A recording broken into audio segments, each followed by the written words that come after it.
যারা নিজের বাবা মা পরিবার ছেড়ে অন্যজনের সাথে পালিয়ে বিয়ে করতে চান, গল্পটা তাদের জন্য।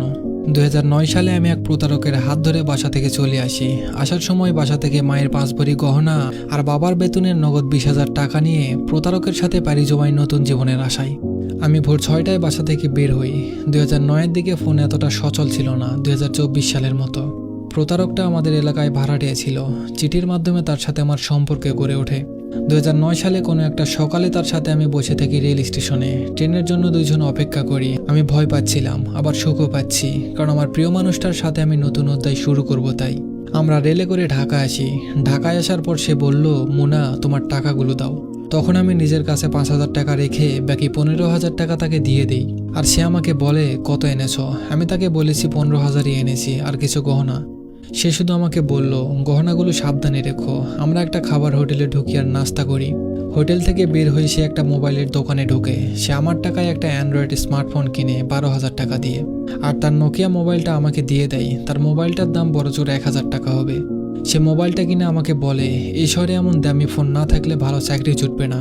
আমিও তার কথা বিশ্বাস করে নিলাম। এরপর সে আমাকে নিয়ে তার বন্ধুর বাসায় ওঠে। বন্ধুটা একটা রুমে থাকে, সেখানে আমরা দুইজন। রাতে আমি আরও নিচে থাকি, আর ওর বন্ধু চৌকির উপর থাকে। রুমে একটা ভাঙ্গা চৌকি ছিল, আর কয়েকটা হাঁড়ি পাতিল আর বোতল, আর তেমন কিছুই ছিল না।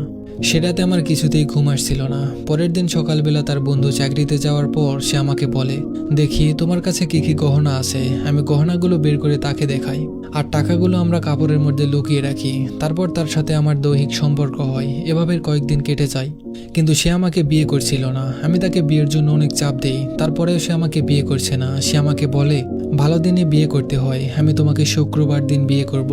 আমিও তার কথা বিশ্বাস করি।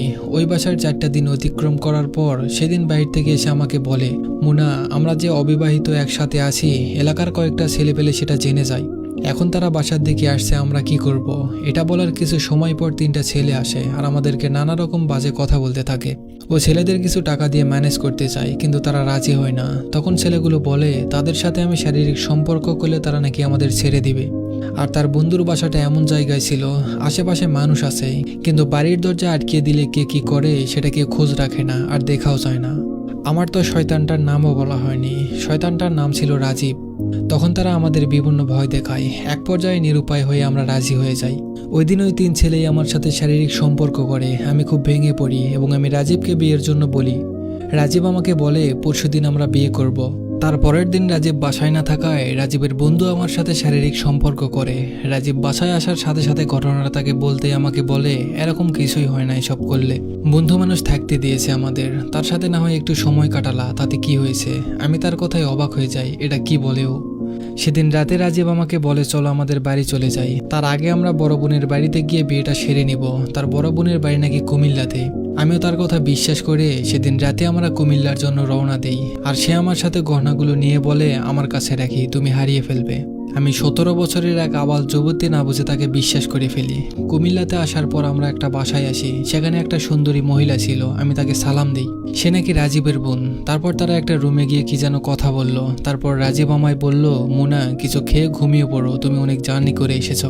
রাতে আমরা বিয়ে করব। এখন আমি বিয়ের বাজার করতে যাচ্ছি, তুমি থাকো। আমিও তার কথা বিশ্বাস করে থেকে গেলাম। সেখানে আমার মতো কয়েকটি মেয়েকে দেখলাম, আর বাসাটা অনেক বড় ছিল। আমাকে ভাত দেয়া হলো।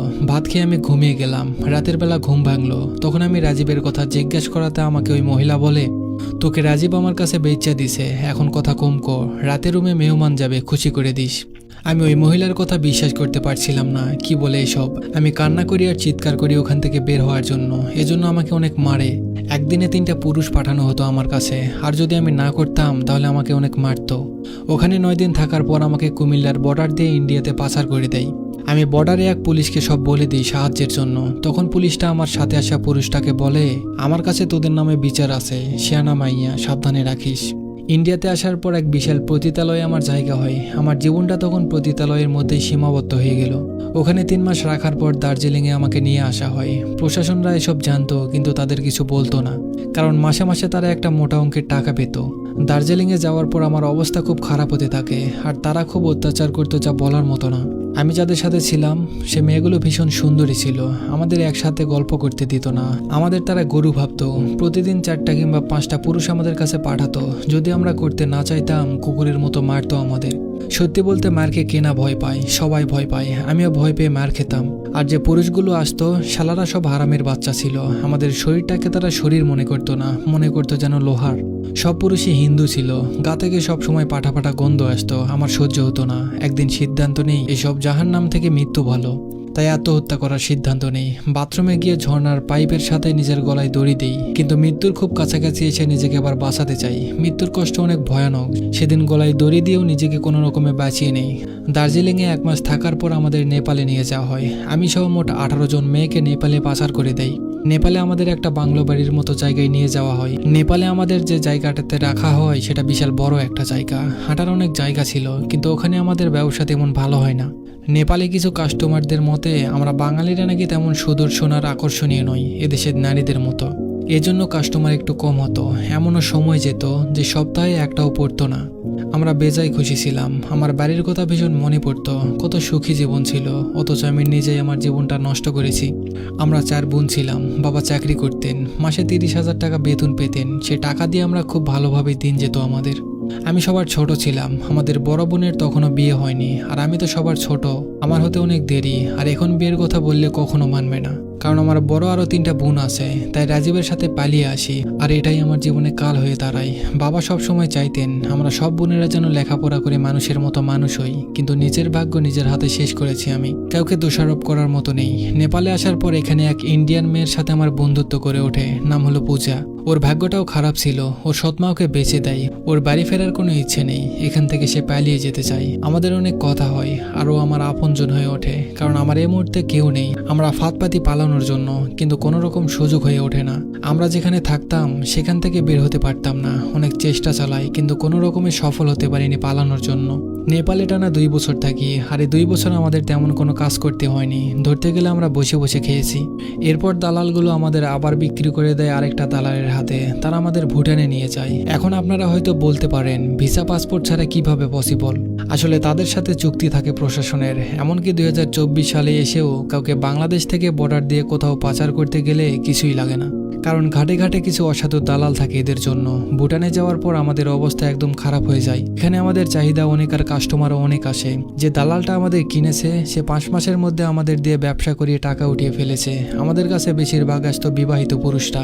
তাদের সাথে মাঝে মাঝে কথা হতো। আমি তাদের বলতাম ঘরে বউ রেখে কেন আমাদের কাছে আসো। তারা উত্তর দিত তাদের নাকি এক জিনিস আর ভালো লাগে না। আমি তাদের ভয়ঙ্কর রকমের গালি দিতাম, আর তারা হাসতো। এত বছর এ পেশায় থাকতে থাকতে আমি পেশাটাকে মানিয়ে নিয়েছি, কারণ কিছু করার নেই। কিছু টাকা জমাতে লাগলাম। কিছু পুরুষ আছে কাজ শেষ হলে টিপস দিত 20 থেকে 30 টাকা বা 50 টাকা। এভাবে করে জমাতে লাগলাম, কারণ আমার ইচ্ছে ছিল এখান থেকে পালিয়ে যাওয়া। ভুটানে দীর্ঘ 2 বছর কাটানোর পর একদিন পুলিশের রেড পড়ে। আমরা যে দালালের কাছে ছিলাম সেই দালালের বউয়ের সাথে তাদের কোনো একটা ঝামেলার কারণে সেখানে পুলিশ নিয়ে আসে। দালালটা পুলিশদের টাকা পয়সা দিয়ে কোনো রকম ভাবে ম্যানেজ করতে পারে না, কারণ সেখানে সাংবাদিকরাও চলে আসে। আমরা মোট 56 জন মেয়ে ছিলাম। সবাইকে থানায় নিয়ে যাওয়া হয়। সেখানে 3 রাত রাখা হয় আমাদের। এই 3টা রাত আমাদের কাছে বিভিন্ন পুলিশরাও আসতো এবং আমাদের সাথে শারীরিক সম্পর্কে যেত। শালার পুলিশরাও মানুষ না। 3 দিন থাকার পর এক বৌদ্ধ ধর্মীয় পুলিশের নাকি আমাকে খুব পছন্দ হয়, তাই সে আমাকে তার বাসায় নিয়ে যায়। পুলিশ ছিল আর ব্যাচেলার ছিল। আমাদের মধ্যে থেকে প্রায় 21 জন মেয়েকে বিভিন্ন পুলিশ কর্মকর্তারা তাদের সাথে নিয়ে যায়। আমাকে নিয়ে আসার পর পূজার আর খবর জানি না। সে আমার খুব ভালো বন্ধু ছিল, কিন্তু কোনো ফোন বা যোগাযোগের মাধ্যম না থাকায় আমাদের বন্ধুত্ব সেখানেই হারিয়ে যায়। আমি আজও মিস করি পূজাকে। জানি না সে কেমন আছে। পুলিশটার নাম ছিল ইনল। আমাকে তার বাসায় আনার পর আমাকে তার ঘরের কাজকর্ম করতে বলতো। সে বাইরে যাওয়ার সময় আমাকে বাইরে থেকে তালা দিয়ে যেত। ভুটানে যাওয়ার পর আমি ভুটানের ভাষাটাও শিখে যাই। এমনকি আমি নেপালি ভাষাটাও পারতাম, তাই কথা বলতে কোনো অসুবিধা হতো না। ইনল খুব রাগী আর বদমেজাজি লোক ছিল। সে আমাকে সবসময় বলতো আমি যেন বইয়ের মতো আচরণ করি তার সাথে। আমি চুপচাপ থাকতাম, তার সাথে খুব বেশি কথা বলতাম না। ঘরের সব কাজ করতাম, আর রাত হলে নিজেকে ভোগের সামগ্রী বানাতাম। এভাবেই চলছিল জীবন। 6টা মাস কাটার পর আমি ইনলকে বললাম এভাবে আর কতদিন আমাকে বন্দি করে রাখবে, আমি বের হতে চাই, বাইরের দুনিয়াটা ঘুরে দেখতে চাই। ইনলের আমার কথায় মন গলে যায় সেদিন। সে আমাকে নিয়ে বের হলো। আমি প্রথম ভুটান শহরটা দেখি, অথচ ভুটানে আমি আজ 2.5 বছরের মতো আছি। ইনল এরপর থেকে আমাকে আর তালা দিয়ে যেত না, আমি নিজেই বাজার করতাম এবং যখন যা লাগতো তা দোকান থেকে নিয়ে আসতাম।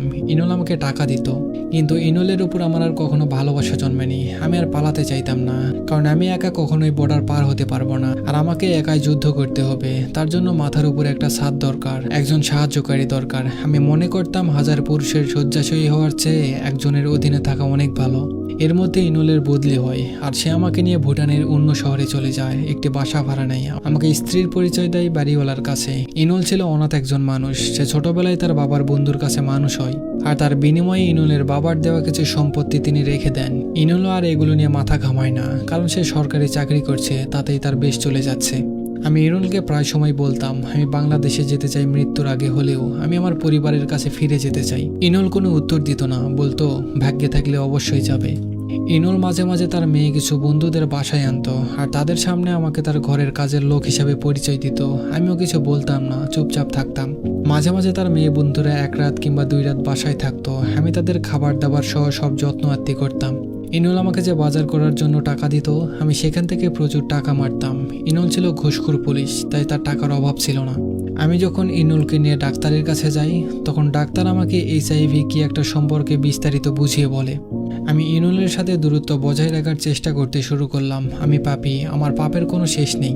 আমি জানি আমি কিছুদিন পর মারা যাব। তখন আমার মনের অবস্থা কেমন হতে পারে আশা করি এটা বুঝাতে হবে না। আমি আল্লাহর দরবারে নিজের অপকর্মের জন্য মাপ চাইতে লাগলাম এবং ইনলকে বুঝাচ্ছি, তোমার যদি ভালো লাগে আমাদের ধর্মে আসতে পারো, তবে আমি তোমাকে চাপ দিচ্ছি না যে আমাদের ধর্মে আসতেই হবে। আমি ঘরের ভেতর সারাদিন কোরআন তেলাওয়াত তার ইসলামিক ওয়াজ চালিয়ে রাখতাম, কারণ এসব শুনলে আমার মন ভালো হয়ে যেত, আর মনে হতো দুনিয়া মিথ্যায়, এখানে না থাকাই ভালো। ইনলও বিষয়টা বুঝতে পারে। 2019-এর সেপ্টেম্বরে ইনল নিজের ইচ্ছায় ইসলাম ধর্মে আসে এবং সেদিনে আমাদের বিয়ে হয়। আমি আর ইনল বৈবাহিক জীবনে আবদ্ধ হলাম। আমাদের এই বৈবাহিক জীবনে কোনো শারীরিক চাহিদা নেই, আছে একজনের উপর আরেকজনের ভালোবাসার সম্মান। ইনল আমায় বলেছে সে যেদিন ইসলাম গ্রহণ করে সেদিনের মতো শান্তি তার আর এ বছরে লাগেনি। এমনকি ওই দিন তার নাকি শান্তিতে ঘুম হয়েছে, একটু মৃত্যুর ভয় কাজ করেনি। আমি ইনলকে বললাম, তোমাকে আমার দেশ দেখাতে চাই আমাদের মৃত্যুর আগে। আমরা 2019-এর ডিসেম্বরে দেশে যাই। বহু কষ্ট করে আমি বাড়ির ঠিকানা জোগাড় করে বাড়িতে যাই। বাড়িতে গিয়ে জানতে পারি আমার বাবা মারা গেছে। মা আছে আর বোনেরা। মাকে এত বছর পর জড়িয়ে ধরে কি যে একটা শান্তি লেগেছে বলার মতো না। আমাদের আসার খবর পেয়ে সবাই আমাদের দেখতে আসে, কিন্তু যখন শুনলো আমাদের HIV হয়েছে, সবাই আর দেখা না করে কথা না বলে চলে যায়। মা বোনেরা পারে না যা এখনই ঘর থেকে বের করে দিতে। আজকে নিজের রক্তরাও এমন করছে। বাংলাদেশে 2 দিন ছিলাম, এরপর বাধ্য হয়ে ভুটানে চলে আসি। এরপর তাদের সাথে আর যোগাযোগ রাখিনি ইচ্ছা করি। 2020 সাল আসে। ইনলের নাম হয় মোহাম্মদ ওমর ফারুক। আমার আর ওমরের ধ্যান শুধু আল্লাহর দিকে। আমরা কোনো নামাজ কাজা করতাম না, উল্টো প্রতিযোগিতা করে নামাজ পড়তাম। ওমর খুব দান করতে শুরু করলো, আর তাহাজ্জুদ আদায় করতো সব সময়। 2020-এ করোনা ভয়াবহ আকার ধারণ করে, যদিও আমাদের ভুটানে এতটা ভয়াবহ ছিল না। ওমরের সব সম্পদ আমার নামে লিখে দেয়, আর তার গাড়ি সেল করে দিয়ে সেই টাকা গরিব দুঃখীদের মাঝে দান করে দেয়।